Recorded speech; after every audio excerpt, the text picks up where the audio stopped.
Avant d'entrer dans cette histoire bouleversante, écris cette déclaration 2 fois en commentaire. Même quand je ne vois rien, Dieu agit pour moi en silence. Tu crois que Dieu ne te montre rien? Tu as l'impression d'avoir été oublié? Tu pries, mais aucune réponse ne semble arriver? Et si le ciel t'avait déjà parlé, mais que tu n'avais pas reconnu le signe? Regarde cette histoire jusqu'à la fin. Ce que tu considères comme un silence, pourrait être la preuve que Dieu est en train d'agir pour toi, d'une manière que tu n'imagines même pas. Encore une veillée à l'église. Tu sais que le travail commence à 8 heures, pas après les chants et les alléluia. On ne peut pas toujours couvrir tes retards, Mireille. Je ne te demande pas de me couvrir, Jonas. Je suis arrivé à 8h07, pas à midi. Et si je suis fatigué, c'est parce que je crois encore que ma vie ne se limite pas à ce bureau. L'église ne m'empêche pas de travailler sérieusement. Ce n'est pas une question de foi. C'est une question d'image. Le directeur observe. Ici, on valorise ceux qui restent tard, ceux qui se rendent disponibles à tout moment. Pas ceux qui partent pour répétition de chorale. Je fais mon travail. Mes dossiers sont propres. Les audits sont validés. Si être disponible veut dire sacrifier tout ce qui me tient debout intérieurement, alors on ne parle plus seulement de performance, on parle de choix de vie. Fais attention quand même. Ici, les promotions ne tombent pas du ciel. Je ne crois pas qu'elles tombent du ciel. Je crois qu'elles viennent au bon moment. Et si ce n'est pas ici, alors ce sera ailleurs.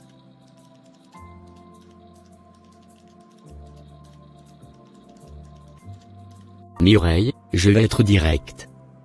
Votre travail est propre. Les rapports sont bien structurés, les échéances respectées. Sur le plan technique, je n'ai rien à redire.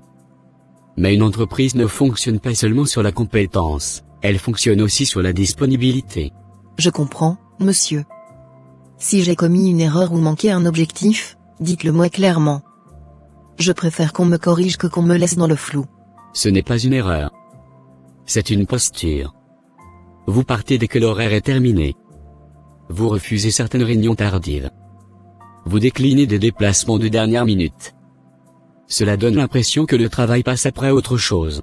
Le travail ne passe pas après. Je fais ce pourquoi je suis payé, et je le fais bien. Mais j'ai aussi des engagements personnels que je respecte. Je crois qu'on peut être professionnel sans sacrifier tout le reste. Dans ce milieu, ceux qui montent sont ceux qui montrent qu'ils sont prêts à tout donner.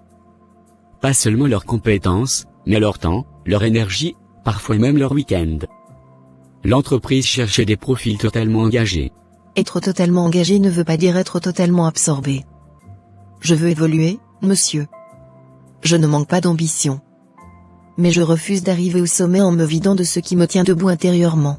Justement, un poste de supervision pourrait se libérer bientôt. Ce serait une belle opportunité pour quelqu'un qui veut prouver qu'il est prêt à franchir un cap. Mais ce poste demandera plus que de la rigueur. Il demandera une présence constante. Si une opportunité se présente, je veux être considéré. Je suis prête à travailler dur. Je veux progresser. Je crois que je peux apporter plus à cette entreprise. Alors posez-vous les bonnes questions, Mireille. Êtes-vous prête à ajuster vos priorités? Je suis prête à grandir. Mais je ne veux pas réussir au prix de ma paix. Très bien.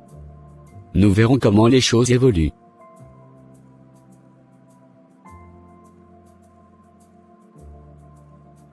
Je sens que quelque chose va changer, Sarah. Ce n'est pas juste une impression. Depuis le début de l'année, je prie différemment. Je me lève à 5 heures presque tous les jours. J'ai jeûné pendant 21 jours en janvier. J'ai semé à l'église. J'ai servi sans me plaindre. Je crois vraiment que 2026 ne peut pas être une année ordinaire pour moi. Je vois que tu es convaincu. Et je respecte ça. Mais dis-moi, est-ce que tu crois que Dieu fonctionne comme une balance? Tu donnes plus, alors il te doit plus? Non, ce n'est pas une question de dette. C'est une question de promesse.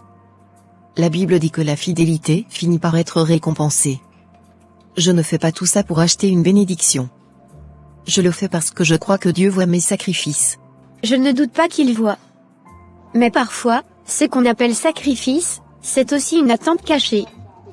Tu attends cette promotion comme une confirmation divine. Parce que ce serait logique, Sarah. J'ai travaillé dur.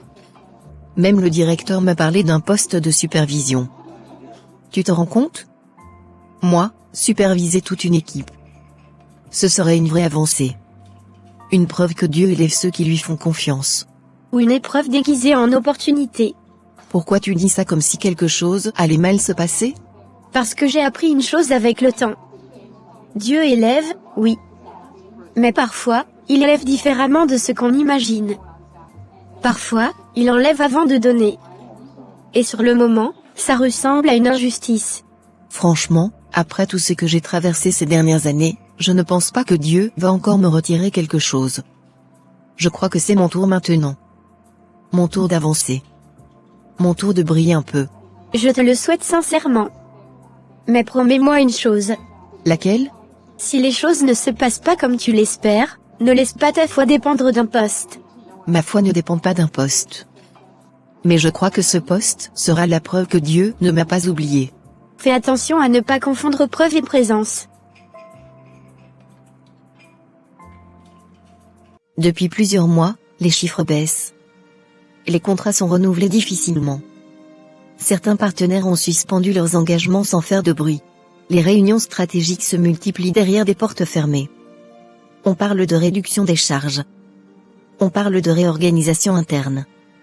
On parle d'optimisation des ressources humaines. Dans les couloirs, les sourires sont maintenus. Mais les décisions sont déjà en train d'être écrites. Certains postes sont jugés trop coûteux. D'autres considérés comme non prioritaires. La direction prépare une restructuration. Progressive. Silencieuse. Inévitable. Pendant que Mireille prie pour une promotion, son nom circule déjà dans une liste qu'elle n'a jamais vue. Elle croit que l'année sera celle de son élévation. Elle ignore que l'entreprise prépare une tempête. Et parfois, ce que l'on appelle élévation, commence par une sortie inattendue. Monsieur, vous vouliez me voir? Oui, Jonas. Asseyez-vous. Je vais parler franchement parce que la situation exige de la discrétion et de la maturité. L'entreprise traverse une phase délicate. Les chiffres du dernier trimestre ne sont pas bons. Les investisseurs demandent des ajustements rapides. Je me doutais que quelque chose se préparait. L'ambiance a changé, les réunions se font sans compte rendu. On sent que tout le monde marche sur des œufs. Ce n'est pas une impression. Nous allons procéder à une restructuration. Certains départements seront allégés. Certains postes seront fusionnés. Et d'autres, supprimés. Le poste de supervision dont vous avez parlé récemment, il fait partie des suppressions. Oui. Il ne verra jamais le jour. Nous ne pouvons pas nous permettre une nouvelle charge salariale. Au contraire, nous devons réduire. Et les employés concernés, ils le savent. Pas encore. L'annonce sera progressive. Nous devons éviter la panique. Mais vous, en tant que collaborateur clé, vous devez vous préparer à plus de responsabilités temporaires. Temporairement. Le temps que la situation se stabilise. Après les départs, il faudra que certains assurent la continuité. Jonas comprend. Donc il y aura des licenciements. Oui. Et nous privilégierons les profils qui ne correspondent pas à la nouvelle vision stratégique. Et sur quels critères seront jugés ces profils? Engagement total. Disponibilité élargie. Flexibilité. Nous ne pouvons plus garder des collaborateurs qui posent des limites strictes à leur implication. Je comprends. Je compte sur votre discrétion. Rien de ce que nous venons de dire ne doit sortir de ce bureau. Bien sûr, monsieur. Pasteur, est-ce que je peux vous poser une question sincère? Parfois j'ai l'impression que plus je m'investis pour Dieu, plus je m'attends à voir des résultats concrets dans ma vie. Est-ce que c'est mauvais de penser comme ça? Ce n'est pas mauvais d'espérer. Mais cela devient dangereux quand ton espérance se transforme en contrat invisible. Dieu n'est pas un employeur qui récompense des heures supplémentaires spirituelles. Il regarde ton cœur avant ton agenda. Je ne cherche pas à marchander avec Dieu. Mais j'ai prié, j'ai jeûné, j'ai servi fidèlement. J'ai refusé certaines choses pour rester droite. Je me dis que forcément, à un moment donné, cela doit produire quelque chose. Cela produit déjà quelque chose. Cela façonne ton caractère. Mais écoute-moi bien, Mireille, Dieu n'est pas obligé de bénir ton agenda. Il bénit ton cœur. Tu peux remplir ton planning d'activités spirituelles et pourtant manquer la leçon qu'il veut t'enseigner. Donc servir ne garantit rien? Servir te rapproche de lui. Mais ce n'est pas une assurance contre les tempêtes. Parfois, on pense que notre engagement nous protège de toute difficulté. Ce n'est pas toujours le cas. La vraie maturité, c'est d'aimer Dieu même quand les choses ne vont pas dans ton sens. Vous pensez que quelque chose ne va pas aller dans mon sens? Je ne prédis rien. Je te prépare simplement. Si un jour la porte que tu attends se ferme, ne crois pas que Dieu t'a rejeté. Il peut fermer une porte pour t'éviter un couloir qui s'effondre. C'est difficile d'imaginer que ce que je désire pourrait ne pas être bon pour moi. C'est humain. Mais fais attention à une chose, ne laisse jamais une promotion devenir la preuve de l'amour de Dieu pour toi. Son amour ne dépend pas de ta position professionnelle. Je comprends, enfin, je crois comprendre. Mais j'espère quand même que cette fois-ci, ce sera mon tour. Espère. Travaille. Prie. Mais garde ton cœur libre. Si Dieu te donne, remercie-le. S'il retire, fais-lui encore confiance. Un silence léger. Je vais y penser, pasteur. Ne fais pas qu'y penser. Médite-le. Cela pourrait te servir plus vite que tu ne le crois. Je vais te parler franchement, Mireille. Si tu passais moins de temps à l'église et un peu plus à montrer que tu es prête à tout pour ce travail, peut-être que tu évoluerais plus vite ici.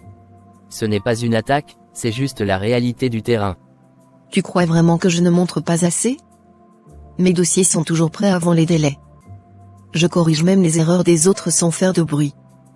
Je ne comprends pas pourquoi on remet toujours ma foi au centre de la discussion. Parce que ça se voit. Tu refuses certaines réunions tardives. Tu déclines des invitations stratégiques. Dans ce milieu, ce sont ces détails qui font la différence entre quelqu'un de compétent et quelqu'un de promouvable. Donc pour être promouvable, il faudrait que je sois disponible 24 heures sur 24? Que je mette tout le reste entre parenthèses? Ma foi ne m'empêche pas d'être professionnel. Peut-être pas directement, mais dans les décisions importantes, les dirigeants choisissent ceux qui semblent totalement engagés. Et pour eux, totalement engagé veut dire sans limite visible. Tu parles comme si croire en quelque chose de plus grand était une faiblesse. Je parle comme quelqu'un qui observe comment ce système fonctionne. Ici, on ne récompense pas la conviction intérieure. On récompense la disponibilité extérieure. Et si je ne veux pas vendre mon équilibre pour grimper? Si je crois qu'il est possible de réussir sans me trahir? Alors il faudra accepter que d'autres avancent plus vite. Ce n'est pas personnel, c'est stratégique, un silence. Tu sais ce qui me blesse? Ce n'est pas ce que tu dis. C'est le fait que tu penses que ma foi me retarde. Pour moi, c'est elle qui me tient debout. Je ne dis pas qu'elle te retarde. Je dis qu'ici, elle ne te fera pas avancer. On verra. Oui, on verra.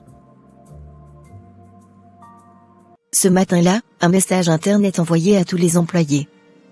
La direction informe qu'une restructuration stratégique est en cours afin d'assurer la survie et la compétitivité de l'entreprise. Les mots sont choisis avec soin: réorganisation, optimisation, nouvelle vision. On précise que chaque employé sera reçu individuellement dans les prochains jours pour un entretien d'évaluation. Dans les couloirs, le silence remplace les conversations habituelles. Les regards deviennent méfiants. Les sourires sont forcés. Personne ne sait exactement ce qui va se passer. Mais tout le monde comprend qu'il ne s'agit pas d'une simple formalité. Certains commencent déjà à mettre à jour leur CV en secret. D'autres prient intérieurement pour que leur nom ne soit pas sur la liste. Pendant que l'angoisse s'installe, Mireille relit le message plusieurs fois. Elle se rassure en pensant à la discussion sur le poste de supervision. Elle croit que son entretien sera une étape vers une promotion. Elle ignore que ces convocations ne servent pas à élever, mais à sélectionner qui restera debout lorsque la tempête frappera. Mireille, merci d'être venu. Je vais aller droit au but pour éviter tout malentendu. Après une analyse approfondie de notre structure interne et de nos projections financières, nous avons pris la décision de supprimer certains postes, dont le vôtre. Supprimer mon poste? Je ne comprends pas. Vous m'aviez parlé d'une évolution possible. Vous m'avez même dit que mon travail était apprécié. Et il l'est toujours. Cette décision ne remet pas en cause vos compétences ni votre sérieux. Elle s'inscrit dans une logique de réorganisation globale. Nous devons réduire les charges fixes pour maintenir l'entreprise à flot. Donc ce n'est pas une question de performance? Non. Vos évaluations sont positives. Mais dans le contexte actuel, certaines fonctions deviennent redondantes ou non prioritaires. C'est une décision stratégique. stratégique pour l'entreprise, mais pour moi, c'est toute ma stabilité qui s'effondre. J'ai un loyer, des responsabilités, des projets. On ne parle pas seulement d'un poste, on parle de ma vie. Je comprends que la situation soit difficile. Une indemnité vous sera versée conformément à la législation. Nous pouvons également vous fournir une lettre de recommandation. Une lettre ne remplace pas un emploi. Vous m'aviez demandé si j'étais prête à m'investir davantage. J'ai cru que c'était pour avancer. Je n'imaginais pas que c'était pour me préparer à partir. Les circonstances ont évolué rapidement. Parfois, les décisions ne reflètent pas le potentiel d'une personne, mais la survie d'une structure. Et tout cela est définitif ? Oui. Votre contrat prendra fin à la fin du mois. Je vois. Je tiens à vous remercier pour votre professionnalisme. Ce n'est jamais facile. Non, ce n'est jamais facile. Je pensais que cette année marquerait une élévation. Je n'avais pas imaginé que ce serait une sortie. Je vous souhaite sincèrement de rebondir rapidement. C'est fini, Sarah. Tout est fini. Ils ont supprimé mon poste. Pas parce que j'ai mal travaillé. Pas parce que j'ai échoué. Juste parce que je ne suis plus prioritaire. Tu te rends compte ? On peut être fidèle, compétente, engagée, et devenir inutile du jour au lendemain. Respire, raconte-moi exactement ce qu'ils t'ont dit. Qu'il s'agit d'une réorganisation. Que ce n'est pas personnel. Que mes évaluations sont bonnes. Mais mon poste disparaît. Comme si j'étais une ligne dans un tableau Excel. Effacée. Sans explication humaine. Je suis désolée, Mireille. Vraiment. Tu sais ce qui me fait le plus mal ? Ce n'est même pas le licenciement. C'est ce que ça réveille en moi. J'ai tout donné à Dieu. J'ai servi. J'ai prié. J'ai jeûné. J'ai cru que cette année serait différente. Voilà ma récompense ? Ne dis pas ça. Pourquoi je ne devrais pas le dire ? J'y ai cru de tout mon cœur. Je pensais que cette promotion serait la preuve que Dieu ne m'avait pas oublié. Et aujourd'hui, je me retrouve sans emploi. Explique-moi où est la logique. La logique humaine et la logique divine ne marchent pas toujours ensemble. Arrête avec ces phrases toutes faites. Là, ce n'est pas une leçon spirituelle. C'est ma vie. Mon loyer. Ma stabilité. Je ne vois aucune bénédiction dans ce que je viens de vivre. Je ne minimise pas ta douleur. Mais fais attention à ce que tu laisses entrer dans ton cœur maintenant. La déception peut vite devenir amertume. Tu sais ce que je ressens ? J'ai l'impression d'avoir été naïve. D'avoir cru que la fidélité garantissait la sécurité. Comme si Dieu me devait une protection spéciale parce que je le sers. Peut-être que le problème n'est pas que Dieu t'a abandonné, peut-être que tu avais placé ta sécurité ailleurs. Je ne sais plus ce que je crois, Sarah. Tout ce que je sais, c'est que je suis fatiguée. Fatiguée d'espérer. Fatiguée de croire que chaque épreuve a un sens caché. Parfois, j'aimerais juste que les choses soient simples. Elles ne le sont jamais. Mais ta foi ne peut pas dépendre d'un poste. Sinon, à chaque perte, tu perdras aussi Dieu.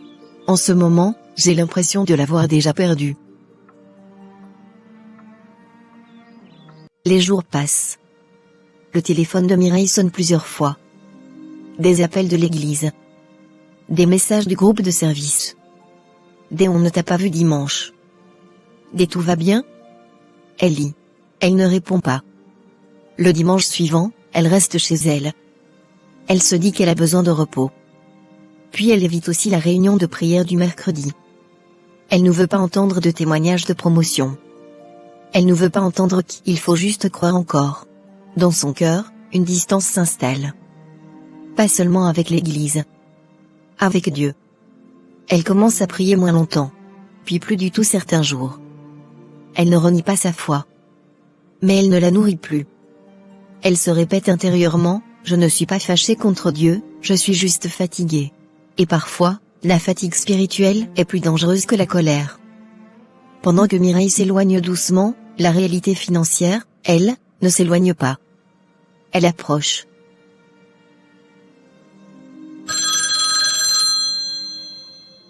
Allô Mireille, j'espère que je ne dérange pas.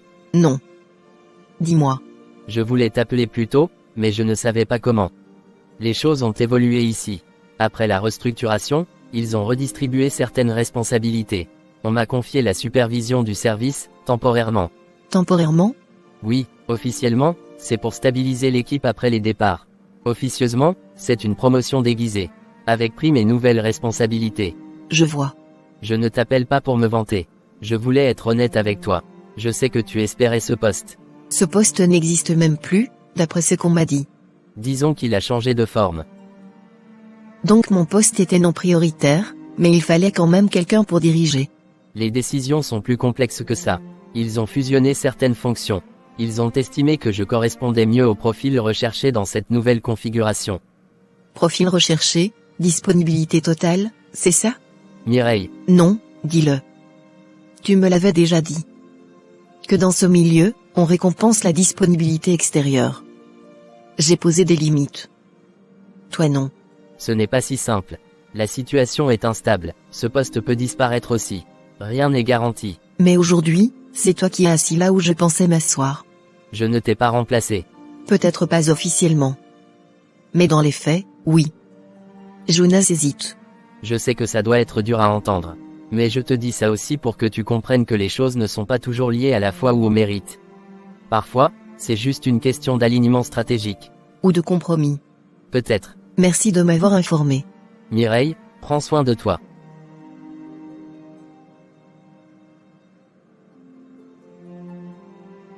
Maman, je n'arrive toujours pas à comprendre.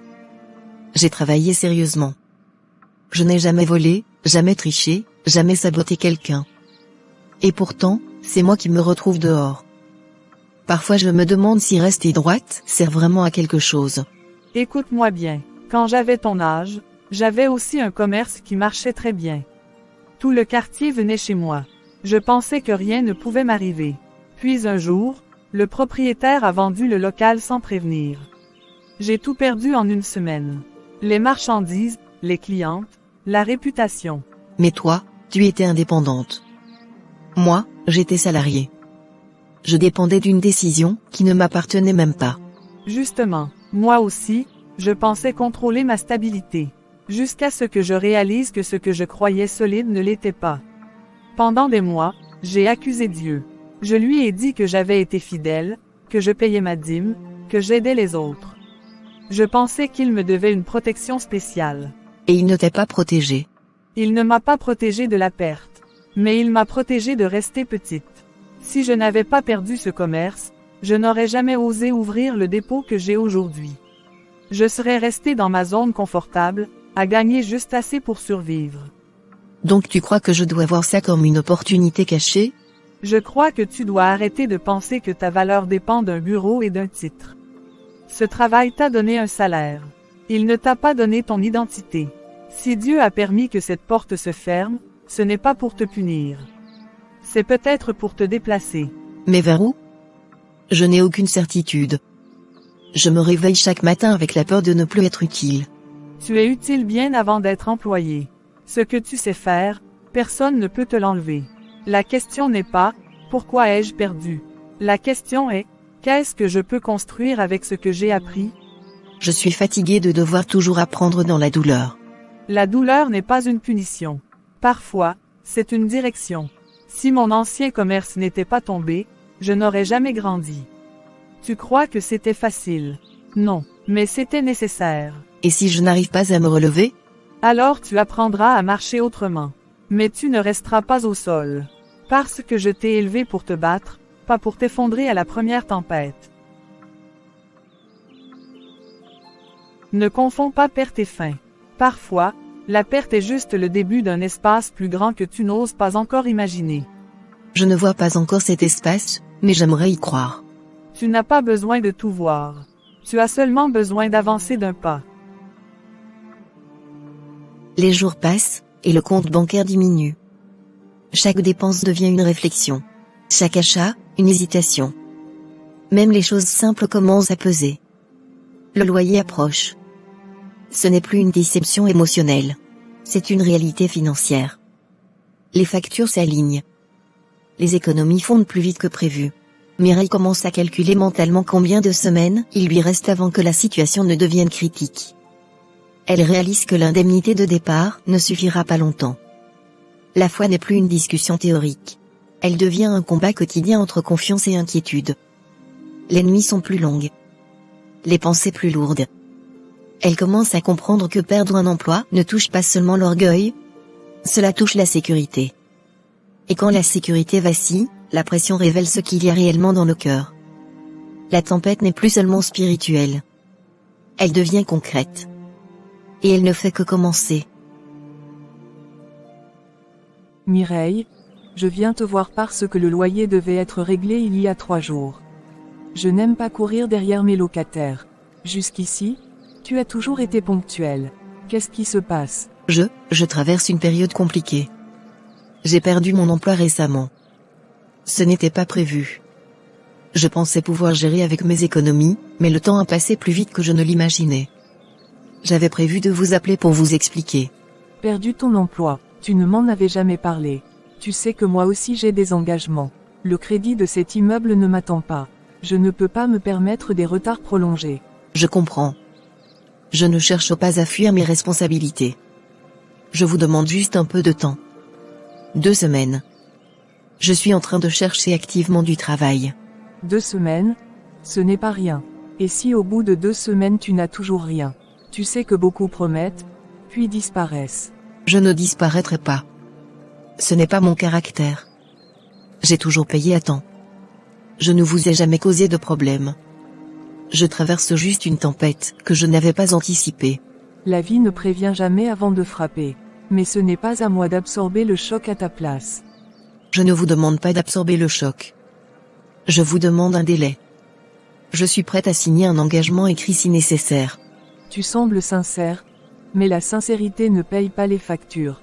Un silence pesant. Je sais. Et croyez-moi, c'est humiliant pour moi d'être dans cette position. Je n'ai jamais eu à demander ce genre de faveur. Très bien, je te laisse 2 semaines. Pas un jour de plus. Après cela, je serai obligé de prendre d'autres dispositions. Merci. Je ne vous décevrai pas. Assure-toi surtout de ne pas te décevoir toi-même. Mireille, je vais te parler sans détour. Tu dois élargir ta recherche. Pas seulement les postes de supervision ou de gestion. Postule aussi à des fonctions plus modestes. Assistante, gestionnaire junior, même des missions temporaires. L'important maintenant, ce n'est pas le titre. C'est la stabilité. Tu veux que je redescende après tout ce que j'ai construit? J'ai travaillé des années pour gagner en responsabilité. Je ne peux pas repartir à zéro comme si tout ce que j'ai fait ne comptait pas. Ce n'est pas repartir à zéro. C'est accepter une étape intermédiaire. Il n'y a aucune honte à adapter sa stratégie quand la situation change. Tu ne comprends pas. Si j'accepte un poste inférieur, j'aurai l'impression d'admettre que je n'étais pas faite pour évoluer. Comme si le licenciement confirmait que je ne valais pas mieux. Ce que tu refuses, ce n'est pas le poste. C'est l'image que tu as de toi-même. Ton identité ne peut pas dépendre d'un niveau hiérarchique. Facile à dire quand ce n'est pas ton CV qu'on regarde.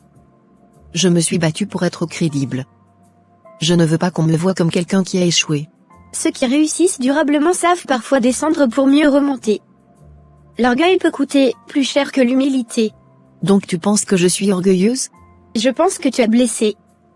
Et quand on est blessé, on protège ce qui reste de notre fierté. Mais la réalité ne va pas attendre que ton ego guérisse. Je ne veux pas juste survivre. Je veux avancer. Parfois, survivre est déjà une forme d'avancement. Mireille, ton loyer n'attend pas. Le marché du travail n'est pas sentimental. Envoie des candidatures partout. Même là où ton cœur te dit que c'est en dessous. Et si j'accepte moins, et que je reste bloqué là-bas? Rien n'est permanent sauf ce que tu refuses de changer. Tu crois que Dieu agit seulement quand tu montes? Peut-être qu'il veut d'abord travailler ton humilité.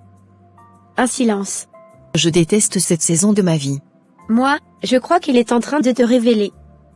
Mireille baisse les yeux. Je vais y réfléchir. Ne réfléchis pas trop longtemps. Le temps, lui, n'attend pas.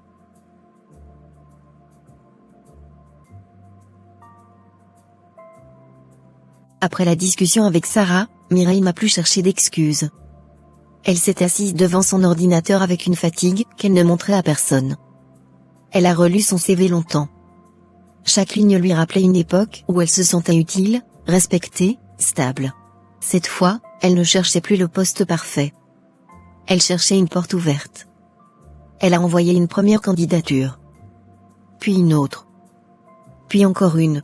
Elle a postulé à des postes qu'elle aurait ignorés quelques mois plus tôt. Elle a accepté d'être surqualifiée.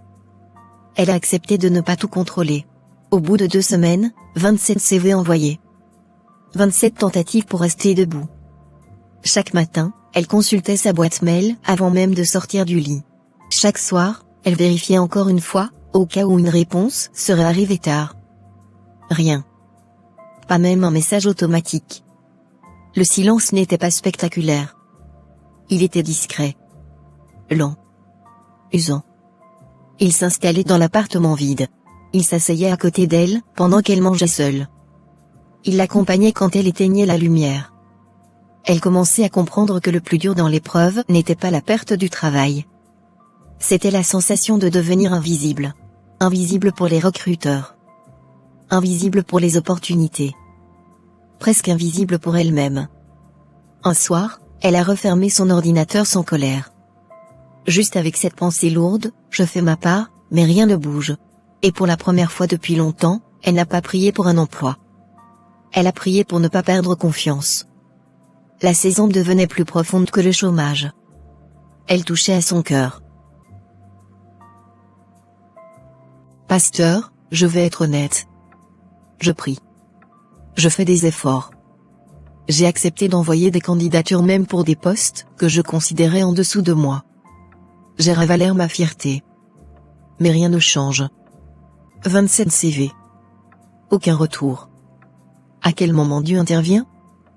Parce que moi, je ne vois rien. Tu dis que tu ne vois rien, mais est-ce que tu es sûr que rien ne se passe? Franchement? Oui. Je vois seulement les factures qui s'accumulent. Je vois la propriétaire qui me regarde comme si j'étais devenu irresponsable. Je vois mes efforts qui tombent dans l'eau vide. Si Dieu voulait vraiment m'aider, est-ce que ce serait si silencieux? Le silence de Dieu ne signifie pas son absence. Parfois, le silence précède une redirection. Une redirection vers quoi? L'humiliation? L'instabilité? Je n'ai rien fait de mal pour mériter ça. J'ai travaillé honnêtement. J'ai servi à l'église. J'ai toujours cru qu'en restant fidèle, Dieu protégerait ce que j'avais construit. Tu crois que la protection signifie toujours conservation? Je crois que quand on fait les choses bien, on ne devrait pas tout perdre. Et si tu n'avais rien perdu, mais été retiré? Retiré? Peut-être que Dieu te retire d'un endroit qui allait te détruire. Un silence s'installe. Me détruire? C'était juste un travail. C'était plus qu'un travail. C'était devenu ton identité. Ta sécurité. Ton assurance. Dis-moi, si on ne t'avait pas licencié, est-ce que tu serais venu ici aujourd'hui? Non. Est-ce que tu aurais remis en question ce que tu plaçais au centre de ta vie? Je travaillais dur. Ce n'est pas un péché. Non. Mais tout ce qui prend la première place finit par nous posséder. Parfois, Dieu ne détruit pas nos projets. Il nous en détache avant qu'il ne nous avale. Donc vous êtes en train de me dire que je devrais remercier Dieu pour avoir perdu mon emploi? Je te dis que tu ne vois peut-être qu'une perte, alors que le ciel voit un sauvetage. Il y a des environnements qui élèvent le salaire mais détruisent l'âme. Des promotions qui nourrissent l'orgueil mais assèchent la foi. Tu ignores peut-être ce qui t'attendait si tu étais resté. Vous parlez comme si quelque chose de grave allait arriver. Je parle comme quelqu'un qui a vu des portes se fermer juste avant des catastrophes invisibles. Parfois, Dieu ne t'explique pas le danger. Il t'en éloigne. Alors pourquoi ça fait aussi mal? Parce que ce qui a retiré faisait partie de toi. Mais ce n'est pas parce qu'une chose fait mal qu'elle est mauvaise. Une chirurgie sauve parfois une vie, tout en laissant une cicatrice. Et si ce n'est pas un sauvetage? Et si c'est juste un échec? Alors Dieu saura transformer cet échec en fondation. Mais pour cela, il faut que tu arrêtes de l'accuser en... Je ne l'accuse pas. Quand tu dis, si Dieu voulait vraiment m'aider, ce n'est plus une prière. C'est un reproche. Je suis fatigué, pasteur. Je le sais. Mais cette saison ne définit pas ta valeur. Elle révèle ce que tu construisais sans t'en rendre compte. Et si je n'arrive pas à comprendre ce que Dieu fait? Alors fais-lui confiance avant de comprendre. Allô, Jonas? Ça fait longtemps. Oui, je ne savais pas si je devais appeler. Mais après tout ce qui se passe, je me suis dit que tu méritais de savoir. Savoir quoi? L'entreprise, ça ne va pas du tout. Ce n'était pas juste une restructuration, comme ils l'ont présenté. C'était le début d'une chute. Qu'est-ce que tu veux dire? On a perdu de gros partenaires financiers. Les chiffres étaient maquillés depuis des mois. La direction savait que ça s'effondrait. Ils ont commencé à réduire le personnel pour gagner du temps. Mireille reste silencieuse. Donc, mon licenciement n'avait rien à voir avec mes performances? Absolument rien. Ton département était même l'un des plus stables. Mais ils ont ciblé ceux qui coûtaient cher. Les profils expérimentés. Ils voulaient alléger les charges rapidement. Tu es en train de me dire qu'ils m'ont sacrifié pour retarder une faillite? Je suis en train de te dire que l'entreprise est au bord de la faillite. Les salaires ont déjà été payés en retard ce mois-ci. Certains fournisseurs menacent d'attaquer en justice. Ça sent la fermeture. Le souffle de Mireille change. Et toi? Pourquoi tu es encore là-bas? Je me pose la même question tous les jours. Honnêtement, on ne sait pas si on sera payé le mois prochain. Je pensais que j'avais échoué. J'ai passé des semaines à me demander ce que j'avais mal fait. Tu n'as rien fait de mal. Au contraire, si tu étais resté, tu serais aujourd'hui dans la panique avec nous. Peut-être même avec des salaires impayés. Jonas, est-ce que la direction savait que ça allait s'écrouler? Oui, certains cadres étaient déjà en train de chercher ailleurs pendant qu'ils nous rassuraient en réunion. Donc quand on me disait que c'était stratégique, c'était un mensonge. Un mensonge élégant. Merci de m'avoir appelé. Je voulais que tu saches que tu n'as pas été rejetée parce que tu étais insuffisante. Tu as été libérée avant la tempête. Je crois que je commence à comprendre. Comprendre quoi? Que parfois, ce qu'on appelle une perte n'est qu'une extraction. Je ne sais pas ce que tu traverses, Mireille. Mais crois-moi, tu es peut-être celle qui a été la plus épargnée. 2 mois plus tard. La nouvelle tombe sans avertissement. L'entreprise ferme définitivement. Les employés restants sont convoqués. On leur annonce qu'il n'y aura pas d'indemnité immédiate. Les comptes sont vides. Les procédures juridiques prendront du temps. Personne ne garantit quoi que ce soit. Jonas lui envoie un message, on est tous dehors. Sans rien. Mireille relit ces mots plusieurs fois. Elle pense aux collègues qui l'avaient regardé partir comme si elle avait échoué.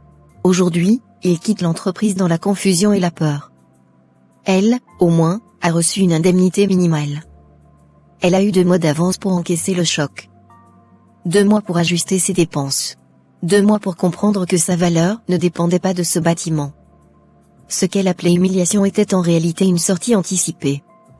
Si elle était restée, elle aurait été prise dans l'effondrement complet, salaire bloqué, procédure longue, stress collectif. Elle s'assoit en silence. Elle ne célèbre pas. Elle réalise. Elle comprend que la perte n'était pas un abandon. C'était une protection qu'elle n'avait pas su reconnaître. Mais une autre question demeure, si Dieu l'a retirée avant la chute, vers quoi la prépare-t-il maintenant? Sarah, l'entreprise a fermé. Complètement. Ils ont renvoyé tout le monde. Sans indemnité. Jonas m'a tout expliqué. Les salaires étaient déjà en retard. Les comptes étaient vides. Donc ce n'était pas une simple restructuration? Non. C'était un effondrement. Et tu sais ce qui me trouble? Si j'étais resté 2 mois de plus, je serais sorti les mains vides. Sans rien. Là, au moins, j'ai eu un petit délai. Même si c'était dur, j'ai eu une avance sur la chute. Je t'écoute. Pendant des semaines, j'ai accusé Dieu dans mon cœur. Je disais que c'était injuste. Que je ne méritais pas ça. Mais aujourd'hui je me demande, et si Dieu m'avait sorti avant le crash? Tu vois les choses autrement maintenant? Oui, mais ça me bouleverse. Parce que ça veut dire que je me suis plainte alors que j'étais protégée. Je voyais une porte fermée. Lui voyait un bâtiment qui allait s'écrouler. Ce n'est pas facile de reconnaître ça. Quand on souffre, on ne voit que la douleur. Je me sens un peu honteuse. J'ai douté. J'ai pensé qu'il m'avait abandonnée. Alors qu'en réalité, j'étais peut-être celle qui a été épargnée. Ce n'est pas la honte que tu dois garder. C'est la leçon. Maintenant tu sais que tout ce qui s'écroule n'est pas forcément une perte. Oui, Mais je suis encore sans travail. Protégé, peut-être. Mais toujours dans l'attente. La protection n'est que la première étape. Après ça, il y a la direction. Justement, c'est ça qui me fait peur.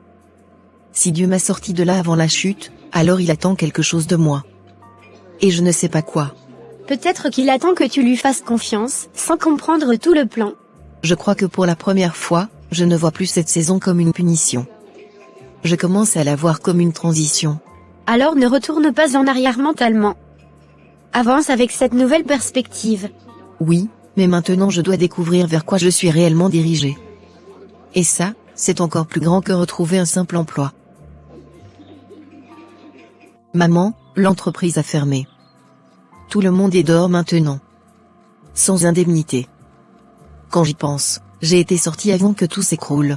Tu vois, ce que tu appelais malheur était peut-être une protection. Dieu ne t'a pas humilié. Il t'a déplacé. Oui, mais je suis toujours sans travail. Protégée, d'accord. Mais inactive. J'ai l'impression d'attendre quelque chose sans savoir quoi. Et si tu arrêtais d'attendre qu'on te recrute? Mireille, toute ta vie, tu as mis tes compétences au service d'une entreprise. Organisation, gestion, stratégie. Pourquoi tout ça devrait dépendre d'un patron? Tu veux que je crée une entreprise maintenant? Avec quoi? Je n'ai même pas un salaire stable. Je ne te parle pas forcément de créer une grande société. Je te parle d'utiliser ce que tu sais faire autrement. Conseil, accompagnement, gestion pour de petites structures. Beaucoup de gens ont besoin d'aide mais n'ont pas les moyens d'embaucher à plein temps. Je n'y ai jamais pensé comme ça. Pour moi, réussir c'était être embauché dans une grande structure. C'est ce qu'on t'a appris. Mais regarde la réalité. Les grandes structures peuvent tomber du jour au lendemain. Ce que tu portes en toi, personne ne peut le fermer. Et si je me trompe?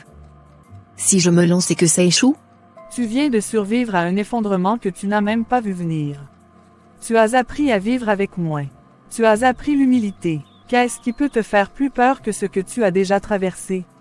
Je crois que j'ai toujours associé stabilité et sécurité. Maintenant je comprends que la sécurité peut disparaître en un instant.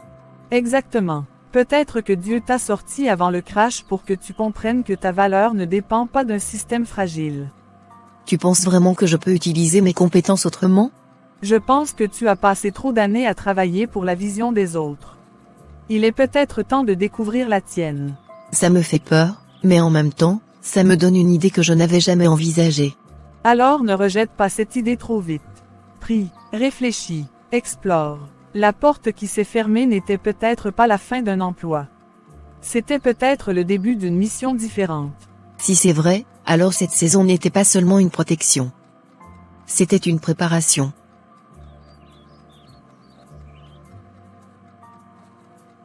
Mireille ne s'est pas lancée avec assurance. Elle a commencé avec prudence. Elle a rédigé une courte présentation de ses compétences, gestion administrative, organisation de dossiers, suivi de facturation, optimisation de procédures. Rien d'extraordinaire. Juste ce qu'elle savait faire depuis des années. Elle a envoyé quelques messages à des contacts. Des petites entreprises. Des entrepreneurs débordés. Des commerçants qui n'avaient pas les moyens d'embaucher à temps plein. Les premiers jours, rien. Puis une réponse. Une petite société qui avait besoin d'aide pour remettre de l'ordre dans ses factures. Ce n'était pas un contrat impressionnant. Ce n'était pas un grand bureau. C'était une table dans son salon. Un ordinateur. Et une connexion internet instable. Le premier paiement n'était pas élevé. Mais il était honnête. Elle a travaillé sérieusement. Avec la même rigueur qu'avant. Peut-être même plus. Ce n'était pas encore une réussite. C'était un commencement. Elle ne parlait plus de perte d'emploi. Elle parlait de transition. Elle comprenait que ce qu'elle croyait avoir perdu était en train de prendre une autre forme. Petit début. Petite confiance retrouvée. Mais au fond d'elle, une question persistait, est-ce que ce simple démarrage pouvait vraiment devenir une direction solide?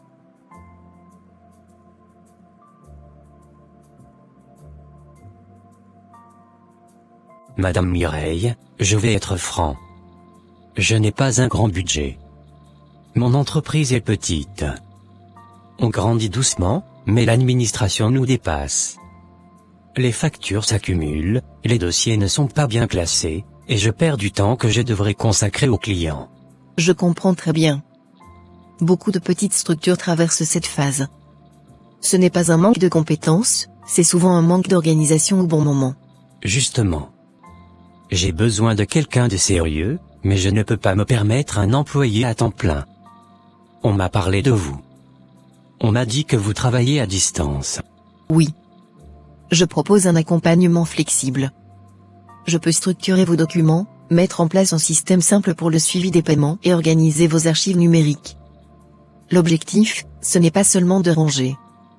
C'est de vous faire gagner du temps et de la clarté. Je dois vous prévenir, je ne peux pas payer comme une grande entreprise. Je ne cherche pas une grande entreprise. Je cherche un partenariat honnête. Si nous définissons clairement les tâches et les délais, nous pouvons trouver un tarif adapté à votre réalité. Vous savez, j'ai déjà travaillé avec quelqu'un avant. Elle a commencé motivée, puis elle a disparu au bout de 3 semaines. Je comprends votre inquiétude. Mais pour moi, ce n'est pas juste un contrat. C'est le début de quelque chose que je construis sérieusement. Je m'engage à être constante. Pourquoi avoir quitté votre ancien poste? Avec votre expérience, vous pourriez viser plus grand. Mireille marque un léger temps. Disons que la vie m'a appris que la stabilité peut disparaître plus vite qu'on ne le pense.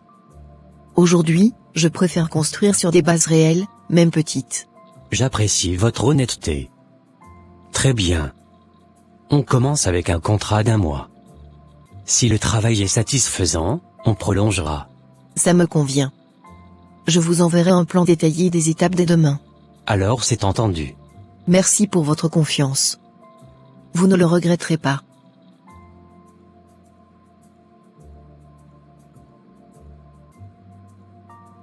Alors? Comment ça se passe avec ton client? Honnêtement, mieux que je ne l'imaginais. Ce n'est pas un gros contrat, mais il me fait confiance. Il m'a déjà demandé de revoir tout son système de facturation. Il dit qu'il commence à voir plus clair. Je vois quelque chose dans ton regard que je n'avais pas vu depuis longtemps. Quoi? De la stabilité. Pas financière. Intérieure. Peut-être parce que pour la première fois, je ne me sens plus rejetée. Je me sens utile. Même si c'est petit. Même si je travaille depuis mon salon. Tu te rends compte que tu as créé ta propre opportunité? Au début, j'avais l'impression de descendre. Maintenant je comprends que je suis en train de construire. Ce n'est pas spectaculaire, mais c'est réel. Chaque dossier que je classe, chaque système que je mets en place, ça dépend de moi. Et ton orgueil? Il a pris un coup, mais il m'a libéré. Avant, je voulais un titre. Aujourd'hui, je veux de la valeur. Ce n'est pas pareil. Tu ne regrettes plus ton ancien poste? Non. Je comprends maintenant que j'étais attaché à une image. Pas à une mission. Si l'entreprise n'avait pas fermé, je serais encore là-bas, convaincu que ma sécurité était solide. Et aujourd'hui? Aujourd'hui, je sais que la vraie sécurité ne vient pas d'un contrat signé par quelqu'un d'autre. Elle vient de ce que je suis capable de bâtir, même à petite échelle. Tu parles différemment. Parce que je ne suis plus dans la survie. Je suis dans la construction. C'est lent. C'est modeste. Mais c'est à moi. Tu crois que ça peut grandir? Je ne sais pas encore jusqu'où ça ira. Mais je sais une chose, je n'ai plus peur comme avant. Et ça, c'est déjà une victoire. Alors continue. Petit à petit. Oui.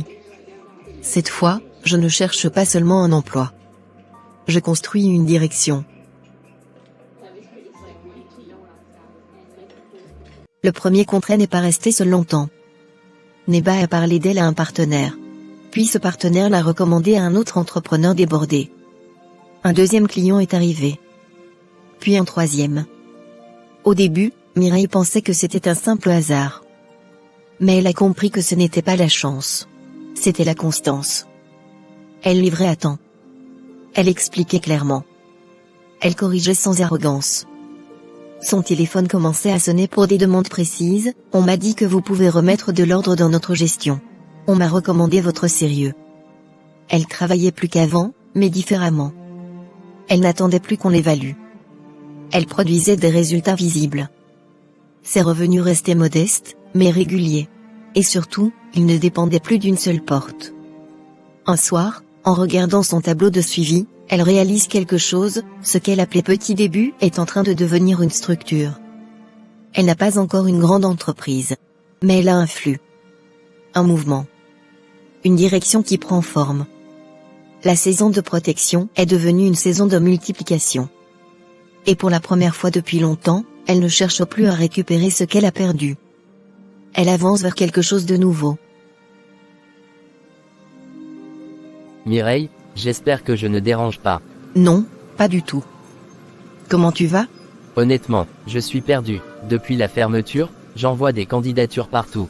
Rien de concret. J'ai l'impression de revivre exactement ce que tu as traversé, sauf que je n'ai pas ton avance. Je suis désolé, Jonas. Ce n'est pas facile. Tu sais ce qui est ironique. Quand tu as été licencié, je pensais que j'étais du bon côté. Aujourd'hui, je comprends que tu étais déjà sorti de la tempête. Je ne voyais pas ça comme ça à l'époque. Justement, comment tu as fait? Comment tu es passé de la colère à ce que tu fais maintenant? On m'a dit que tu travailles à ton compte. Oui. J'ai commencé petit. Très petit. Au début, c'était juste pour survivre. Maintenant, ça devient stable. Je ne sais même pas par où commencer. Toute ma carrière, je l'ai construite dans un cadre précis. Un poste, une structure. Aujourd'hui, sans entreprise, je me sens vide. Ce n'est pas toi qui es vide. C'est le cadre qui a disparu. La question, c'est, qu'est-ce que tu sais faire en dehors d'un titre? Je n'y ai jamais réfléchi comme ça. Moi non plus. Jusqu'à ce que je n'ai plus le choix. J'ai dû me demander, si personne ne m'embauche, est-ce que mes compétences disparaissent? La réponse était non. Tu crois que je pourrais faire comme toi? Je crois que tu dois d'abord accepter que l'entreprise ne te définissait pas. Ensuite, regarde les besoins autour de toi. Il y a toujours des problèmes à résoudre. Et quelqu'un doit les résoudre. Ça paraît simple quand tu le dis. Ce n'est pas simple. C'est inconfortable. Mais rester immobile est encore plus dangereux. Tu sais, je t'appelais pour te demander si tu connaissais une entreprise qui recrute. Finalement, je me rends compte que je devrais peut-être te demander autre chose. Quoi? Comment on recommence sans se sentir diminué? On accepte que recommencer n'est pas reculer. On accepte que la saison change. Et on décide de ne plus dépendre d'un seul pilier fragile. Tu as changé, Mireille? Non.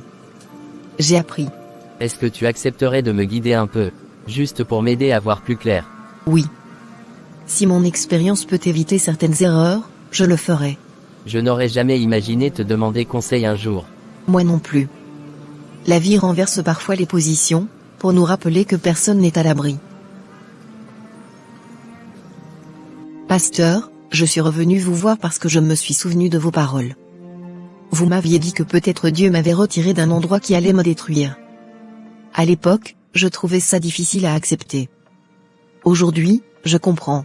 Qu'est-ce qui a changé en toi? Avant, je priais pour récupérer ce que j'avais perdu. Maintenant, je remercie Dieu pour ce qu'il m'a évité. L'entreprise a fermé. Les anciens collègues sont tous au chômage. Certains n'ont même pas reçu leur dernier salaire. Si j'étais resté, je serais tombé avec eux. Et aujourd'hui? Aujourd'hui, je travaille à mon compte. Ce n'est pas spectaculaire, mais c'est stable. Les clients viennent progressivement. Je construis quelque chose qui ne dépend pas d'une seule porte. Mais le plus grand changement n'est pas extérieur. Il est intérieur. Oui. J'ai compris que mon travail était devenu mon identité. Quand je l'ai perdu, je me suis senti vide. Comme si ma valeur était partie avec le badge de l'entreprise. Maintenant, je sais que ce que je suis ne dépend pas d'un poste. C'est une révélation importante. J'ai aussi compris que je priais beaucoup, mais que je contrôlais tout. Je voulais que Dieu protège mes plans. Je ne lui demandais pas vraiment de guider mes pas. Je voulais juste qu'il sécurise ce que j'avais décidé. Et maintenant? Maintenant, je demande d'abord la direction avant la stabilité. Je ne cherche plus seulement un revenu. Je cherche une mission. Même si elle commence petite. Tu vois comment la saison difficile t'a transformé? Oui. Si je n'avais pas perdu ce poste, je serais restée dépendante d'un système fragile. J'aurais continué à croire que ma sécurité venait d'un contrat signé par des hommes. Aujourd'hui, je sais que ma sécurité vient d'une relation plus profonde avec Dieu et de la capacité qu'il m'a donnée de créer. La perte t'a révélé. Elle m'a corrigé. Elle a brisé mon orgueil. Elle m'a appris l'humilité. Et surtout, elle m'a appris à faire confiance même quand je ne comprends pas. Tu n'es plus la même femme que celle qui s'est assise ici en accusant Dieu. Non. Cette femme voyait une injustice. Celle qui vous parle aujourd'hui voit une protection et une préparation. Alors garde cette posture. Parce que la croissance extérieure doit toujours être soutenue par une croissance intérieure. Je le sais maintenant. Et je ne veux plus construire sans lui. 1 an plus tard. Ce qui avait commencé sur une petite table dans son salon ne tient plus dans son appartement. Les dossiers se sont multipliés. Les recommandations ont circulé. Les petits contrats sont devenus des collaborations régulières. Mireille n'a pas grandi en un jour. Elle a structuré. Elle a appris à fixer ses tarifs. Elle a refusé certains clients qui ne respectaient pas ses conditions. Elle a investi dans du matériel. Elle a suivi une formation complémentaire pour renforcer ses compétences. Petit à petit, l'activité est devenue stable. Ce n'est plus une solution temporaire. C'est une entreprise. 1 an après avoir perdu son emploi, elle signe le bail d'un petit local. Pas un grand espace. Pas un immeuble luxueux. Mais un bureau à son nom. Elle installe une plaque simple, cabinet de gestion administrative. Ce jour-là, elle ne pense pas à l'humiliation du licenciement. Elle pense au chemin parcouru. Elle se souvient des 27 CV sans réponse. Du silence. De la peur. Des accusations qu'elle murmurait à Dieu. Si l'entreprise n'avait pas fermé, elle n'aurait jamais osé franchir ce pas. Ce qu'elle appelait une fin était un déplacement. Aujourd'hui, elle n'attend plus qu'une structure la valide. Elle crée de la valeur pour d'autres. Et le plus fort n'est pas l'ouverture du cabinet. C'est la certitude tranquille qu'elle porte désormais, elle n'a pas été rejetée. Elle a été redirigée. Mireille, je me souviens du jour où je vous ai dit que je n'avais pas un grand budget. Aujourd'hui, la situation est différente. Depuis que vous avez réorganisé notre gestion, nos pertes ont diminué. Les paiements sont suivis. Les retards ont baissé. On respire mieux. Je suis heureuse d'entendre ça. Votre entreprise a aussi beaucoup évolué. Vous avez été discipliné dans l'application des nouvelles procédures. Justement, cette évolution me pousse à vous faire une proposition plus importante. Je vous écoute. Je veux que votre cabinet devienne officiellement notre partenaire principal en gestion administrative. Pas seulement pour le suivi des factures. Pour toute la structuration interne. Et je voudrais aussi recommander vos services à 2 sociétés avec lesquelles je collabore régulièrement. C'est une grande confiance que vous me témoignez. Mais un partenariat principal demande plus de ressources. Je dois m'assurer que je peux garantir la qualité sur la durée. C'est pour ça que je viens vers vous maintenant. Je sais que vous ne prenez pas plus que ce que vous pouvez gérer. Mais votre travail a transformé notre fonctionnement. Ce serait stratégique pour nous de formaliser ce partenariat. Je ne vous cache pas que c'est une étape importante pour mon cabinet. Il y a 1 an, je travaillais seul depuis mon salon. Aujourd'hui, vous me parlez d'un partenariat structuré. Et ce n'est que le début. Vous avez une vision claire. Vous ne travaillez pas seulement pour classer des dossiers. Vous apportez une méthode. Si nous avançons, il faudra définir précisément les responsabilités, les objectifs et les délais. Je tiens à ce que tout soit clair dès le départ. C'est exactement pour ça que je veux travailler avec vous. Vous apportez de la structure là où il y avait du flou. Alors je suis prête à étudier cette proposition sérieusement. Mais je veux que ce partenariat soit équilibré et durable. Je ne cherche pas une croissance rapide qui me dépasse. C'est cette prudence qui me rassure. Nous pouvons construire quelque chose de solide. Très bien. Envoyez-moi les éléments détaillés et nous mettrons cela par écrit. Je suis heureux de voir jusqu'où vous êtes arrivé. Franchement, quand nous avons commencé, je n'imaginais pas que votre cabinet deviendrait un pilier pour nous. Moi non plus. Mais je crois que certaines portes s'ouvrent seulement quand on accepte celles qui se ferment. Alors ouvrons celle-ci correctement. On m'a dit que ton cabinet a signé un partenariat important avec Monsieur Neba. Félicitations. Tu te rends compte du chemin parcouru? Oui, et c'est justement pour ça que je voulais te voir. Plus mon activité grandit, plus je réalise quelque chose qui me dérange. Qu'est-ce qui te dérange? Je pensais que mon problème, l'année dernière, c'était la perte de mon emploi.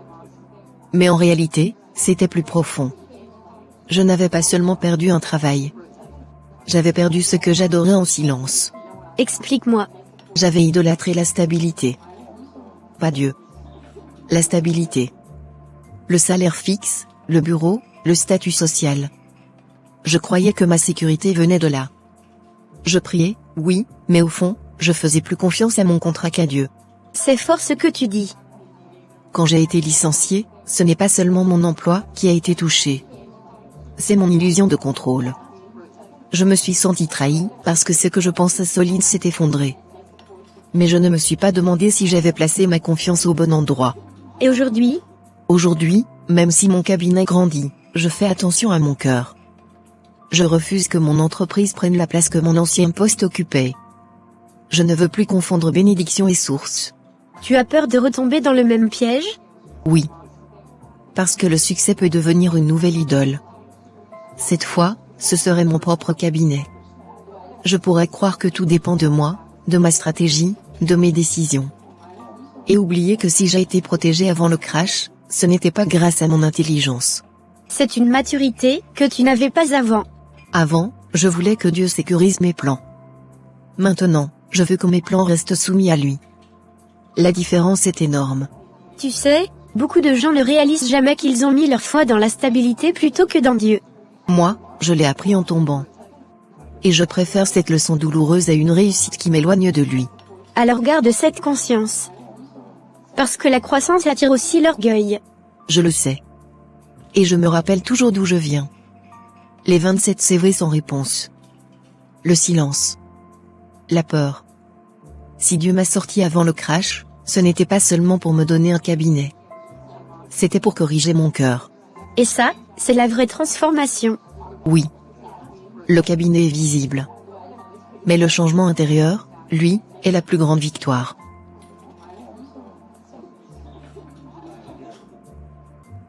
On m'a dit que tu as maintenant un bureau à ton nom. Quand je pense à l'année dernière, je me souviens de tes larmes au téléphone. Moi aussi je m'en souviens. J'étais convaincu que tout était fini. Je n'imaginais pas qu'un jour je te parlerais d'un cabinet, de partenariat, de projet. Je voyais ta douleur, mais je savais que ce n'était pas la fin. Parfois, une mère ressent quand la chute n'est qu'un passage. Je t'avoue quelque chose, quand tu m'as dit d'utiliser mes compétences autrement, je pensais que tu essayais juste de me consoler. Je ne croyais pas vraiment que ça pouvait marcher. Ce n'était pas une consolation. C'était une conviction. Je t'ai vu travailler pendant des années. Ce que tu portes en toi ne pouvait pas disparaître avec un licenciement. Ce qui me touche le plus, maman, ce n'est pas seulement la réussite. C'est le chemin. J'ai appris à être plus humble. J'ai appris à dépendre de Dieu autrement. J'ai appris à ne plus faire d'un poste une idole. Et c'est pour ça que je suis fière de toi. Pas parce que tu as ouvert un cabinet, mais parce que ton cœur a changé. Je me rends compte que si l'entreprise n'avait pas fermé, je serais resté dans ma zone confortable. Je n'aurais jamais osé construire quelque chose de personnel. Dieu sait parfois nous sortir de ce qui semble stable pour nous conduire vers ce qui est aligné. Merci de ne pas m'avoir laissé m'enfermer dans la peur. Merci de m'avoir parlé avec franchise, même quand je ne voulais pas entendre. Une mère ne fait pas que consoler. Elle rappelle la vérité quand l'enfant doute. Aujourd'hui, je me sens plus forte. Pas parce que je gagne plus. Mais parce que je sais que si une porte se ferme encore, je ne m'effondrerai pas comme avant. Alors garde cette assurance. Les saisons changent, mais si ton cœur reste stable, tu ne seras plus jamais détruite par une perte. Je crois que l'épreuve m'a rendu plus solide que le succès ne l'aurait fait. Et ça, ma fille, c'est une richesse qu'aucune entreprise ne peut te retirer.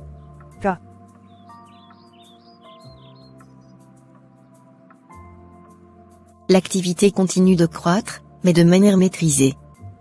Les demandes deviennent plus nombreuses. Les dossiers plus complexes. Les responsabilités plus lourdes. Mireille comprend qu'elle ne peut plus tout gérer seule sans risquer de perdre la qualité qui a fait sa réputation. Après plusieurs semaines de réflexion, Elle prend une décision qu'elle n'aurait jamais imaginée un an plus tôt. Elle recrute. Pas une grande équipe. 2 personnes. Une assistante administrative pour le suivi quotidien. Un collaborateur chargé de l'archivage numérique et du contrôle des procédures. Le premier jour où il s'installe dans le bureau, Mireille ressent un mélange d'émotion et de prudence. Il y a un an, elle cherchait désespérément un emploi. Aujourd'hui, elle en crée. Elle ne voit pas cela comme une revanche. Elle le voit comme une responsabilité. Elle sait ce que signifie perdre une stabilité du jour au lendemain. Elle refuse de reproduire les erreurs qu'elle a connues. Elle met en place des règles claires. Une gestion transparente. Des engagements réalistes. Son entreprise ne devient pas grande du jour au lendemain. Mais elle devient structurée. Ce n'est plus seulement un projet personnel. C'est une structure qui fait vivre d'autres personnes. Et dans ce nouveau rôle, elle garde en mémoire la leçon apprise, la croissance extérieure doit toujours rester soumise à une stabilité intérieure. Ton bureau a changé depuis la dernière fois. On sent que ça avance. Oui, ça avance. Lentement, mais sûrement. Merci d'être venu. Tu m'as dit que tu voulais me parler d'une opportunité. Je t'avoue que je ne m'attends plus à grand-chose ces derniers temps. Justement. J'ai besoin de quelqu'un de confiance pour superviser une partie des opérations. Quelqu'un qui comprend la gestion, les délais, la rigueur. J'ai pensé à toi. Moi? Oui. Je ne te propose pas un poste par pitié. Je te propose un rôle parce que tu as les compétences. Et parce que je sais que tu peux apporter de la valeur ici. C'est inattendu. Après tout ce qui s'est passé à l'ancienne entreprise, je ne sais même pas quoi dire. Je ne te propose pas un retour en arrière. Je te propose une nouvelle étape. Mais avant tout, je veux être clair, il n'y a aucune rancune de ma part. Tu aurais pu m'en vouloir. Quand tu as été licencié, je n'ai pas vraiment pris ta défense. Je pensais que ça ne me concernait pas. À l'époque, moi aussi j'étais centré sur ma douleur. Aujourd'hui, je vois les choses différemment. Nous étions tous dans un système fragile. Personne ne contrôlait vraiment ce qui allait arriver. Je me suis souvent reproché de ne pas t'avoir soutenu davantage. Ce qui compte, c'est ce que nous faisons maintenant. Si je t'appelle aujourd'hui, c'est parce que je crois que les saisons changent pour une raison. Tu me proposes un emploi alors que tu étais celle qui cherchait désespérément il y a un an. La vie renverse vraiment les positions. Oui.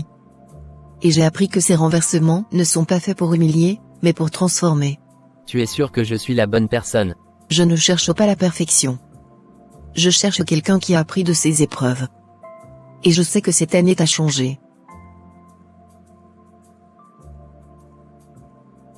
On m'a dit que ton entreprise progresse. 2 employés maintenant. C'est une belle évolution. Oui. Ce n'est pas encore grand, mais c'est stable. Et surtout, c'est sain. Tu sembles plus apaisé que la dernière fois que nous avons parlé. Parce que j'ai enfin compris quelque chose. Quand j'ai perdu mon ancien poste, j'ai cru que tout s'écroulait. J'ai vu ça comme une injustice. Et aujourd'hui? Aujourd'hui je réalise que ce n'était pas une perte définitive. C'était un déplacement. Une sortie nécessaire. Explique-moi. Quelques mois après mon départ, l'entreprise a commencé à avoir de graves difficultés. Retard de salaire, licenciement massif, j'aurais été emporté avec eux. Sur le moment, je ne voyais que la porte fermée. Maintenant, je vois aussi le danger que je ne percevais pas. Il y a des ruptures qui protègent. Oui. Et si j'étais resté, je n'aurais jamais osé entreprendre. Je serais encore en train d'attendre une promotion qui ne viendrait peut-être jamais. Tu as traversé la honte, le doute, les critiques. Mais tu es resté debout. Je n'étais pas forte tous les jours. Il y a eu des nuits où je pensais abandonner. Mais chaque étape m'a obligé à grandir. À revoir mes priorités. À travailler autrement. Alors qu'est-ce que tu retiens de tout cela? Que certaines sorties ne sont pas des échecs. Ce sont des repositionnements. Sur le moment, on parle de perte.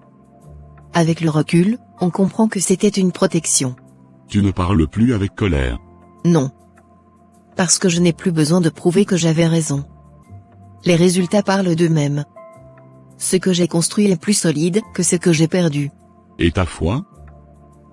Elle est devenue plus mature. Je ne prie plus seulement pour garder ce que j'ai. Je prie pour être guidé là où je dois être. C'est une belle conclusion à ton parcours. Ce n'est pas une conclusion. c'est un nouveau départ. Mais maintenant, je sais que même les ruptures ont un sens. Même quand on ne le comprend pas tout de suite. Alors continue. Avec cette lucidité. Oui. Cette fois, je n'ai plus peur des portes qui se ferment.